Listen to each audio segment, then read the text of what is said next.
El universo y el Dr. Einstein. Lincoln Barnett.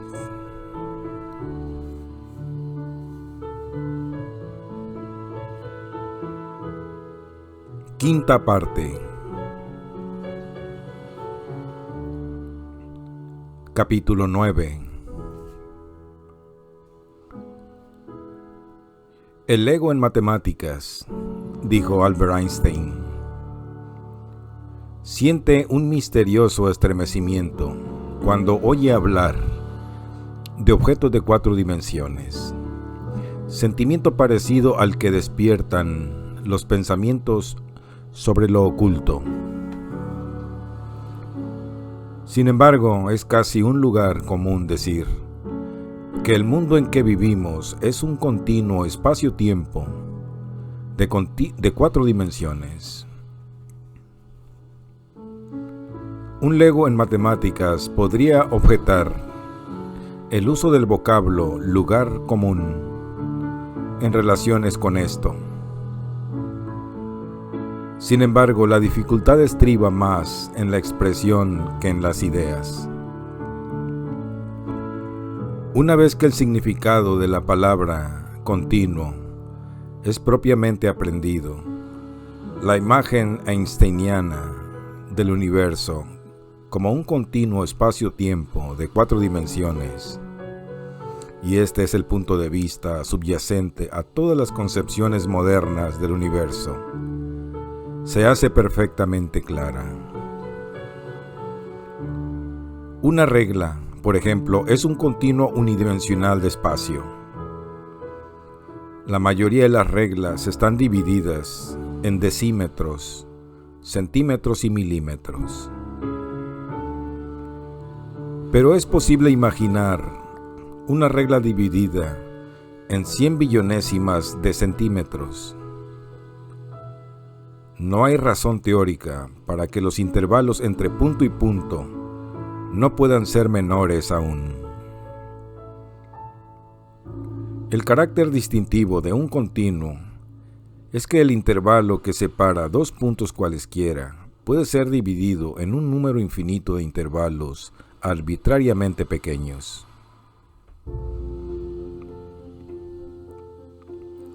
Una vía de ferrocarril es un continuo unidimensional de espacio, y sobre él, el maquinista del tren puede señalar su posición en cualquier momento, dando una sola coordenada, una estación o un mojón. Un capitán de barco, sin embargo, tiene que tomar en cuenta 2 dimensiones. La superficie del mar es un continuo bidimensional, y las coordenadas por medio de las cuales el marino fija su posición son la latitud y la longitud.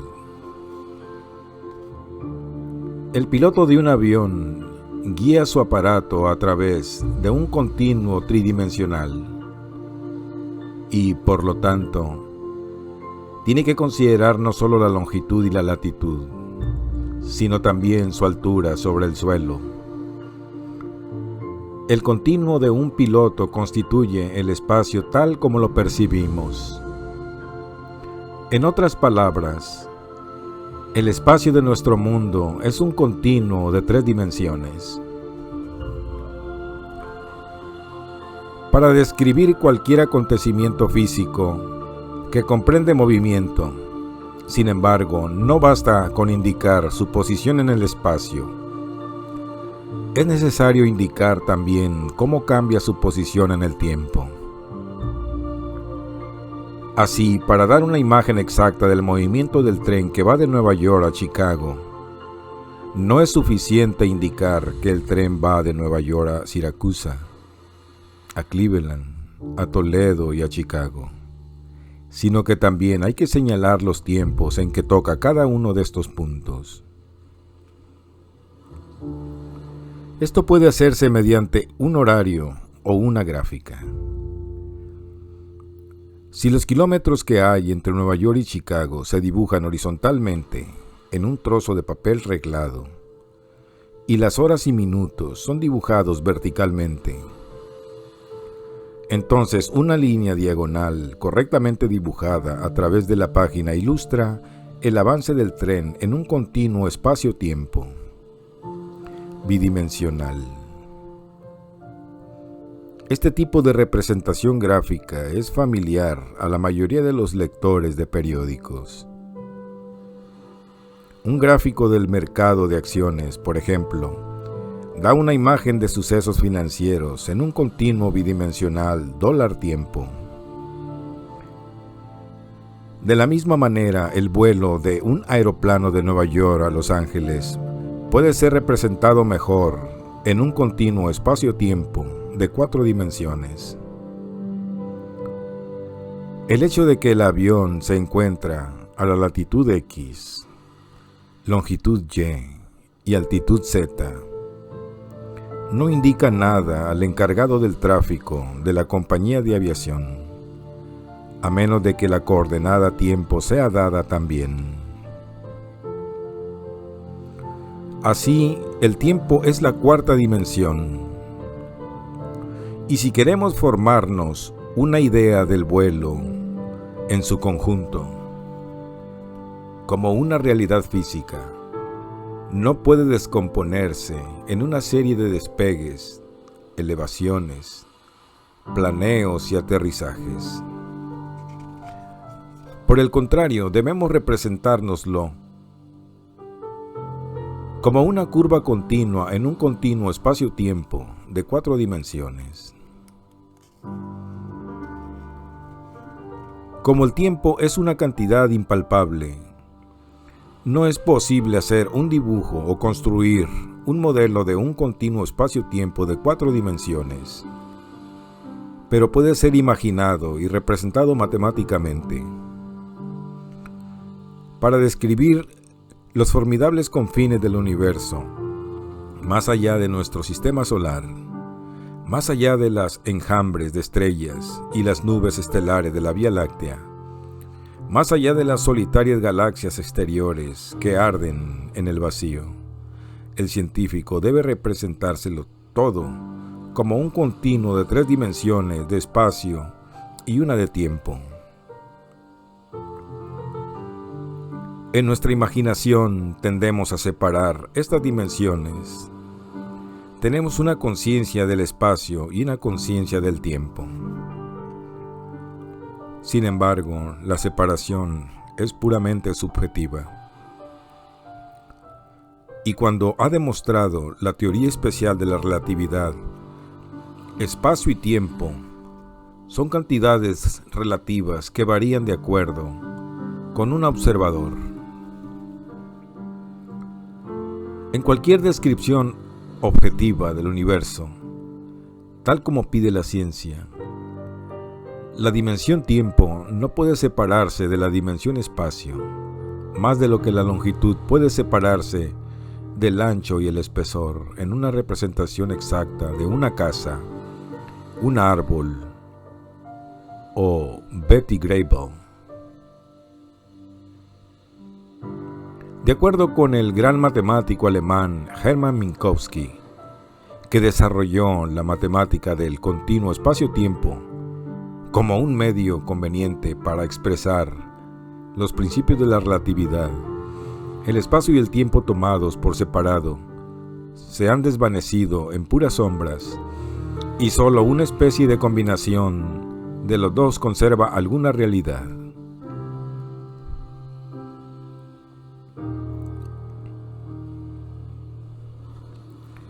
No debe pensarse, sin embargo, que el continuo espacio-tiempo es una pura construcción matemática. El mundo es un continuo espacio-tiempo. Toda la realidad existe en el espacio y en el tiempo, que son inseparables. Todas las mediciones del tiempo son realmente mediciones en el espacio, y a la inversa, las mediciones de espacio dependen de mediciones del tiempo. Segundos, minutos, horas, días, semanas, meses, Estaciones y años son medidas de la posición de la Tierra en el espacio con relación al Sol, la Luna y las estrellas. Análogamente, la latitud y la longitud, con las cuales el hombre define su posición espacial sobre la Tierra, están medidas en minutos y segundos. Y para computarlas exactamente debemos conocer la hora del día y el día del año.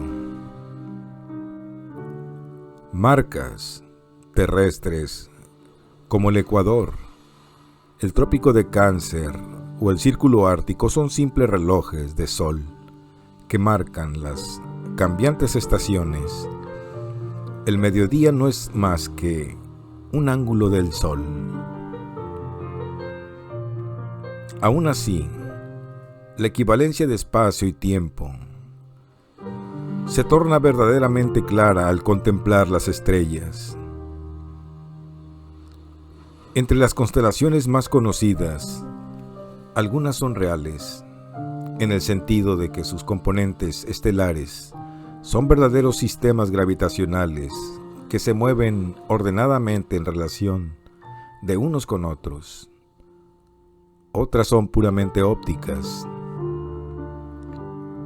Sus formas son accidentes de perspectiva, creados por una aparente proximidad de estrellas no relacionadas a lo largo de una visual. En estas constelaciones ópticas, uno puede observar dos estrellas de brillo igual y afirmar que están lado a lado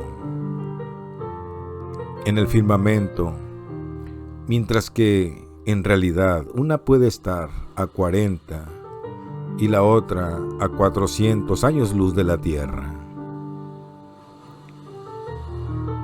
Obviamente el astrónomo tiene que representarse el universo como un continuo espacio-tiempo. Cuando explora con el telescopio, no ve solo hacia afuera en el espacio, sino también hacia atrás en el tiempo. Sus sensibles cámaras pueden descubrir la débil luminosidad del universo, islas situados a 500 millones de luz, débiles destellos que empezaron su viaje en un periodo de tiempo terrestre, en que los primeros vertebrados comenzaban a arrastrarse desde los calientes mares paleozoicos a los jóvenes continentes de la Tierra. Su espectroscopio le dice, además, que estos enormes sistemas exteriores se van hacia el limbo, alejándose de nuestra galaxia a increíbles velocidades que llegan hasta los 55,000 kilómetros por segundo. O más precisamente, comenzaron a separarse de nosotros hace 500 millones de años. Donde se encuentran ahora, o inclusive si existen ahora, nadie puede decirlo. Si separamos nuestra imagen del universo en 3 dimensiones subjetivas de espacio y una de tiempo local, entonces estas galaxias no tienen más existencia objetiva que la de debilitadas manchas de luz antigua sobre una placa fotográfica. Cobran realidad física solo en un marco de referencia apropiado, el continuo espacio-tiempo de 4 dimensiones. El hombre, durante su breve paso por la Tierra, egocéntricamente ordena en su mente los sucesos de acuerdo con su propio sentido del pasado, el presente y el futuro. Pero, excepto en nuestra propia conciencia, el universo, el mundo objetivo de la realidad, no acaece, simplemente existe. Solamente un intelecto cósmico puede abarcarlo en toda su majestad, pero puede también ser representado simbólicamente por un matemático como un continuo espacio-tiempo de 4 dimensiones. Entender el continuo espacio-tiempo es un requisito para entender la teoría general de la relatividad y lo que dice acerca de la gravitación, la fuerza invisible que mantiene junto el universo y determina su forma y tamaño.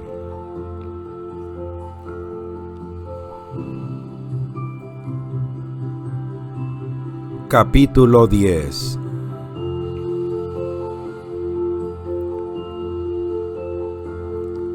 En la teoría especial de la relatividad, Einstein estudió el fenómeno del movimiento y demostró que no existe en el universo una norma fija mediante la cual el hombre pueda juzgar el movimiento absoluto de la Tierra o de cualquier otro sistema móvil. El movimiento puede descubrirse solo como un cambio de posición con respecto de otro cuerpo. Sabemos, por ejemplo, que la Tierra se mueve alrededor del Sol a la velocidad de 30 kilómetros por segundo. El cambio de las estaciones indica este hecho, pero hasta hace 400 años, el hombre pensó que el cambio de posición del Sol en el cielo revelaba su movimiento alrededor de la Tierra. Y sobre esta hipótesis, los astrónomos de la antigüedad desarrollaron un sistema perfectamente práctico de mecánica celeste que les permitía predecir con gran exactitud los principales fenómenos del cielo. Su posición era natural, pero no podemos sentir nuestro movimiento a través del espacio. Ningún experimento físico ha demostrado que la Tierra está realmente en movimiento. Y aunque todos los otros planetas, estrellas, galaxias y sistemas móviles del universo están incesante e incansablemente cambiando de posición, sus movimientos son observables únicamente al comparar unos con otros. Si se quitasen todos los objetos del universo, excepto uno, nadie podría decir si este objeto restante estaría en reposo o giraría en el vacío a 100.000 kilómetros por segundo. El movimiento es un estado relativo, y a menos de que exista un sistema de referencia con el cual pueda ser comparado, no tiene sentido hablar del movimiento de un solo cuerpo. Sin embargo, poco después de publicar la teoría especial de la relatividad, Einstein empezó a pensar si no existirá una clase de movimiento que pueda considerarse absoluto, en el sentido de que pueda ser descubierto por los efectos físicos que produzca en el propio sistema móvil sin referencia a otro sistema. Por ejemplo, un observador situado a bordo de un tren que corre suavemente es incapaz de decir, mediante experimentos efectuados en el interior del tren, si está en reposo o en movimiento.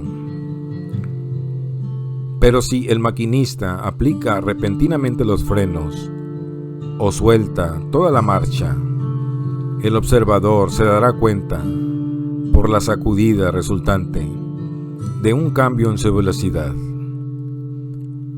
Y si el tren toma una curva, sabrá por el empujón hacia afuera de su propio cuerpo, al hacer resistencia al cambio de dirección, que el curso del tren ha cambiado de alguna manera.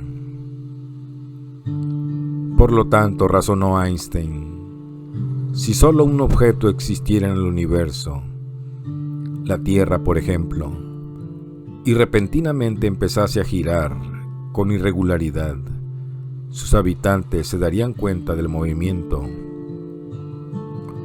Esto significa que el movimiento no uniforme, como el producido por fuerzas y aceleraciones, puede después de todo ser absoluto. Indica también que el espacio vacío puede servir como sistema de referencia dentro del cual es posible distinguir el movimiento absoluto. Para Einstein, que sostenía que el espacio no era nada y el movimiento relativo, el aparente carácter único del movimiento no uniforme era profundamente perturbador. En la teoría especial de la relatividad, había tomado como premisa la simple declaración de que las leyes de la naturaleza son las mismas para todos los sistemas que se mueven uniformemente, unos con respecto a otro. Como firme creyente en la armonía universal de la naturaleza, se negaba a creer que cualquier sistema que se encuentre en estado de movimiento no uniforme deba ser un sistema único, de excepción, en el que las leyes de la naturaleza son distintas. Por lo tanto, como premisa básica de su teoría general de la relatividad, declaró: las leyes de la naturaleza son las mismas para todos los sistemas, independientemente de su estado de movimiento. Al desarrollar esta tesis se encontró nuevas leyes de gravitación que pusieron en tela de juicio la mayoría de los conceptos que habían dado forma a la imagen hermana, humana, del universo durante más de 300 años.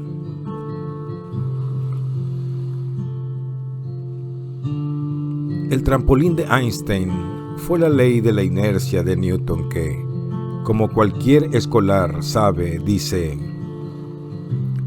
un cuerpo material sobre el cual no actúa fuerza alguna está en reposo o se mueve con movimiento rectilíneo y uniforme.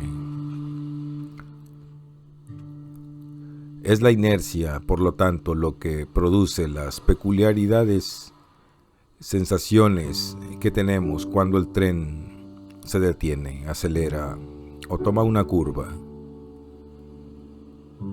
Nuestro cuerpo quiere seguir moviéndose uniformemente en línea recta, y cuando el tren aplica una fuerza sobre nosotros, la propiedad llamada inercia tiende a hacerle resistencia. Es la inercia lo que hace esforzarse y bufar a una locomotora cuando quiere acelerar un largo tren de vagones de carga. Pero esto nos lleva a otra consideración. Si los vagones están cargados, la locomotora tiene que trabajar más y quema más carbón que si los vagones están vacíos. A su ley de inercia, Newton añadió una segunda ley que declaraba que la cantidad de fuerza necesaria para acelerar un cuerpo depende de la masa de ese cuerpo, y que si la misma fuerza es aplicada a dos cuerpos de masa distinta, produciría una aceleración mayor en el cuerpo más pequeño. Este principio es válido para todos los casos de la diaria experiencia humana. Desde empujar un coche de niño hasta disparar un cañón, simplemente generaliza el hecho obvio de que podamos lanzar una pelota mucho más lejos que una bala de cañón. Hay, sin embargo, una situación peculiar en la que no parece haber conexión entre la aceleración de un móvil y su masa. La pelota y la bala de cañón alcanzan el mismo grado de aceleración cuando caen. Este fenómeno fue descubierto por Galileo, que demostró experimentalmente que Descontando la resistencia del aire, todos los cuerpos caen con la misma tasa de aceleración independientemente de su tamaño o composición. Una pelota y un pañuelo caen a diferentes velocidades debido solamente a que el pañuelo ofrece una mayor superficie a la resistencia del aire. Pero objetos de forma análoga, tal como una canica, una pelota, una bala de cañón, caen con la misma aceleración. En el vacío, el pañuelo y la bala de cañón caerían uno al lado de la otra. Este fenómeno parece violar la ley de inercia de Newton. ¿Por qué todos los objetos se desplazan verticalmente a la misma velocidad, sin importar su tamaño o masa? Si esos mismos objetos, al ser lanzados horizontalmente por fuerzas iguales, se mueven a velocidades estrictamente determinadas por sus masas, parecería que el factor de inercia opera solo en el plano horizontal. La solución de Newton a este enigma está dada en su ley de gravitación, que declara sencillamente que la fuerza misteriosa por la cual un cuerpo material atrae a otro se incrementa de acuerdo con la masa del objeto atraído. Cuanto más grande es el objeto, más fuerte es la atracción de la gravedad. Si un cuerpo es pequeño, su inercia o tendencia a resistir el movimiento es pequeña, pero la fuerza que ejerce la gravedad sobre él es también pequeña. Si un cuerpo es grande, su inercia es grande también, e igualmente lo es la fuerza que la gravedad ejerce sobre él. Por lo tanto, la gravedad se ejerce siempre en el grado necesario para vencer la inercia de cualquier objeto. Por eso todos los cuerpos caen con la misma aceleración, independientemente de su masa inercial. Esta extraordinaria coincidencia, el equilibrio perfecto de la gravitación y la inercia, fue aceptada como cuestión de fe, pero no entendida ni explicada durante 3 siglos después de Newton. Toda la mecánica y la ingeniería modernas se desarrollaron a partir de los conceptos newtonianos, y los cielos parecían operar de acuerdo con otras leyes. A Einstein, sin embargo, cuyos descubrimientos nacieron todo de su desconfiar de los dogmas, le disgustaban varias de las hipótesis de Newton. Dudó que el equilibrio entre la gravitación y la inercia fuese un mero accidente de la naturaleza. Rechazó la idea de que la gravitación fuese una fuerza capaz de ejercerse instantáneamente a grandes distancias. El concepto de que la Tierra pudiese actuar en el espacio y atraer objetos hacia sí, con una fuerza milagrosa e invariablemente igual a la resistencia inercial de los objetos, le parecía muy improbable a Einstein. A partir de sus objeciones, desarrolló una nueva teoría de la gravitación, la cual, según la experiencia ha demostrado, da una imagen más exacta de la naturaleza que la clásica ley newtoniana.